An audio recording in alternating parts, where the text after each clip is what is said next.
And what day did you say this is happening? I don't know. Laura's Laura's going to kill me. See, Um, because I don't know that. I did know, by the way, that it was Daniel Kahneman, that he was involved. I did not know about Josh Wolf and Neil Ferguson. yeah, and also, so anybody who wants to look at what we're doing here with this Festival of Learning, it's really unique. It's really Real Vision. It's absolutely incredible. Go to realvision.com/festival. The dates of the festival are June 23rd and 25th. Thanks, Nick. You've just saved me from Laura killing me. Um, so 23rd to 25th, realvision.com/festival. And look, we did one last year. It was a runaway smash hit success where literally thousands of people just thanked us and said, my God, that was so helpful.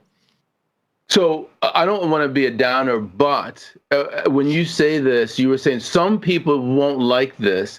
I want to talk about the people who don't like this, because this whole concept of manipulating stuff immediately makes me think about cryptocurrency and Bitcoin and getting out of the fiat system. I mean, as soon as you started talking about incentives and central bank digital currency, I was thinking about this guy, Ken Rogoff, who's talking about using negative interest rates with central bank digital currency. And so immediately I thought about Bitcoin. So the reason is partially because, we have a ton of questions that are loading up here. And I know that you talked to Chris Dark. I listened to some of the stuff that you were talking to on Twitter, and you answered this question, but I think you should answer it here about, do we really care about El Salvador? Here's the first question. I think it was actually the first question.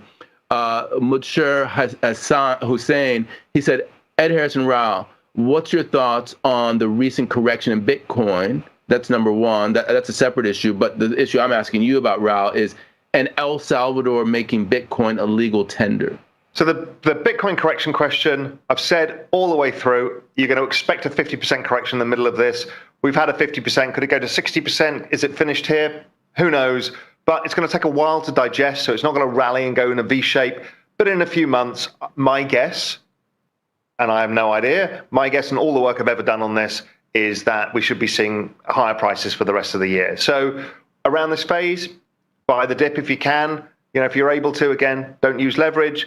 Be cautious, understand what risks you're taking, but I think it's a great opportunity. So that's the general rule of thumb for that. El Salvador. The honest answer is, I don't know. I know everyone's got a hot take. Oh my God. The point being is, they're allowing it as, not as their main currency, but as another one. So you can use it. And they've said all businesses, et cetera, have to accept it. The issue is El Salvador is an interesting case because their currency is actually, their economy is dollarized. Right, exactly. So they're not having currency volatility. They're not Argentina, right? So they're not looking for an escape from currency volatility, which people are confusing it with. So why are they doing it? Because their currency is not being devalued. So they're not living with an economic shock. A lot of it is remittances, of which the Strike network is great for remittance payments. So a lot of it's for that. And also gives them access to a saving product that has historically done very well. It's a 213% return a year over the last 12 years. But the flip side is it's incredibly volatile. So if you're a poor farmer and you've suddenly made what looks like $1,000 because you put your savings in Bitcoin and it's gone up 300%, and then your savings fall by 70% in the crypto winter, that's going to scare a lot of people.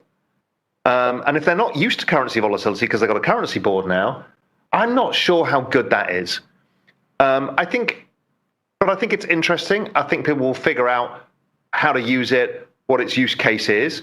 The point being is everyone jumps to a conclusion. I'm not going to jump to a conclusion. I think at the margin, it's good for Bitcoin. Clearly, it's driving the narrative. Clearly, a bunch of other countries are looking at it. I've confirmed conversations on that front as well. Everybody's looking at this. People are trying to figure out how it works for them. And that's great. Is this the panacea? Is this the great, a nation moving into Bitcoin? No. But I tell you what was genius out of it is everybody's now started using volcanoes. Bitcoin is a volcano because when it came to, well, you should mine this for your reserves, now it gets interesting. Should an economy like El Salvador have Bitcoin in their reserves? Without question, they should. But how do they get it? Without spending other money from their reserves, and they probably don't have enough reserves. And the nice part is they figured out they can mine it because they got volcanoes, and those volcanoes have massive geothermal springs. So basically, free green electricity. And so now El Salvador and pretty much anybody else with a volcano, with that kind of nice setup, can mine Bitcoin at a country level, generate a asset that they can put on their reserve balance sheet that will grow over time and protect them from the general devaluation of the US dollar in fiat money terms, the debasement effect. So at that level, brilliant. At remittance level, brilliant. Everything else, unproven.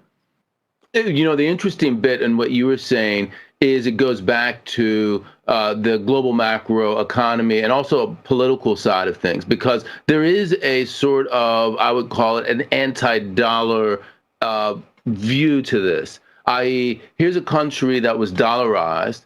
It can de-dollarize, if you will, by going to Bitcoin. And, you know, this is a test case in that sense. Do you think that, you know, this is part of a nexus to prevent the dollar from continuing its hegemony? If you dollarized to a 70, if you de-dollarized and adopted a 70-volt asset, you're going to utterly destroy your economy, because nobody has the ability to forecast or hedge currency in that kind of market, and it's very expensive to do so. So we need to understand moneyness really in this equation. What works as money, what works as store of value, what works as a reserve asset, and don't confuse the whole lot, because you are utterly going to destroy every industry in El Salvador if you can completely convert to a 70-volt currency. And the moment the currency goes to the roof, their costs change, collapse, their costs change, imports go up, imports go down by such huge swings. I mean, that would literally hold out everybody. So right, yeah, that makes a lot of sense. So talk to me a little bit about Ether and Bitcoin, because I know that you are legging into Ethereum from Bitcoin. But, you know, ever since this El Salvador announcement, there's been a relative change. When I look at the assets, you know, I look at all of the assets, you know, on a week basis, many of them are down. Bitcoin has seen a bid. Do you think that's just a spike on the news and then that's going to fade, or is there something going on there? No, I think, you know, people allocated more to Ethereum because it had been going up. Both spaces were missing a positive news story. Bitcoin gets the news story. People reallocate money from Ethereum into Bitcoin. Pretty normal stuff. And the ETH Bitcoin cross went quite far. It's got a significant resistance at about 0.08. I think once it breaks that, it goes much, much higher. But I think a correction where Bitcoin outperforms for a few months, 2 months, 3 months, I think would be healthy and normal. I think then we start coming in to the new ETH 1559 token and the changes that's probably pretty good story for ETH. So I think ETH tends to outperform. We had Kirill Sokolov interviewed Joey Krug on the platform. Great interview as ever. What's amazing is Kirill's been around a long time. He's not a spring chicken, but he's been all, you know, and many people consider him, you know, from traditional financial markets. He's been all over this crypto thing for a long time. You know, him and I are good friends, and I've always been amazed about his thought leadership in this space. So he interviews Joey Krug as the opposite end of the age group and as an equal outperforming success. And Joey was actually talking, his view as well is probably that Ethereum outperforms as we start moving into this early next year into the proof of stake mechanism.